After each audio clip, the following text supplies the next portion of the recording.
Zazie se prépare à faire son grand retour dans la nouvelle saison de The Voice.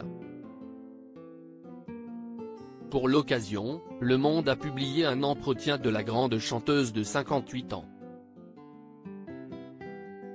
Celle-ci s'est confiée sur son enfance difficile, et sur un événement qui l'a particulièrement traumatisée.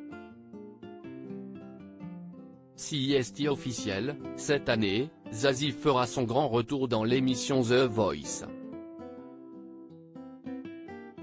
Récemment, elle a sorti son 11e album, LP, et elle apparaissait au naturel, dévoilant ses mèches blanches avec fierté. Il y a un ingrédient indéniable, c'est le courage, avait déclaré l'artiste en juillet 2022 sur RTL.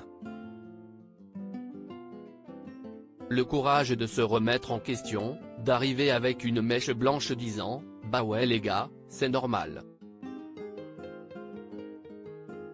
Je n'ai pas 20 ans. Je n'ai pas envie de les avoir. Je suis assez bien dans mon âge, j'ai le courage de l'assumer. »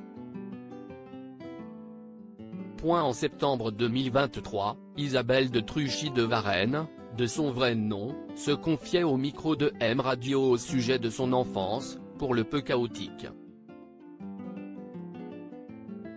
Ce sont des souvenirs assez heureux et un peu plus chaotiques par certains côtés, se rappelle-t-elle. Elle n'avait pas donné plus de détails sur son enfance dysfonctionnelle. Jusqu'à aujourd'hui. Ce vendredi 27 janvier 2023, alors que les fans trépignent d'impatience en attendant son retour dans l'émission de TF1, la chanteuse de rodéo a accepté de se prêter au jeu de l'interview pour les colonnes du Monde. Elle est revenue sur son enfance et a révélé une bien étrange anecdote sur la petite rêveuse qu'elle était. Ce n'est pas vraiment de la maltraitance insomniaque depuis toujours, Zazie explique au Monde ne jamais endormir avant 3 h du matin. La nuit est son espace à elle, un temps à moi. Elle était d'ailleurs somnambule, et avait développé, explique-t-elle, un trouble de la rêverie compulsive, où elle était persuadée que ce qu'elle avait rêvé s'était réellement passé.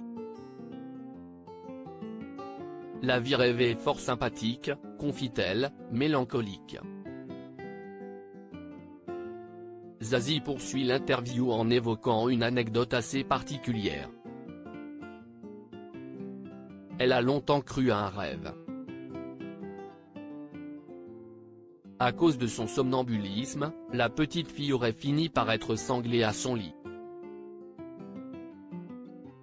Ce n'est pas vraiment de la maltraitance, assure-t-elle, avant d'ajouter « Je rêvais de m'échapper d'une famille dysfonctionnelle où la seule langue qui se parlait correctement était la musique, et où régnait une sourde violence, pas toujours sourde d'ailleurs. » Si est tout de même cette enfance atypique qui lui a permis de devenir une grande artiste.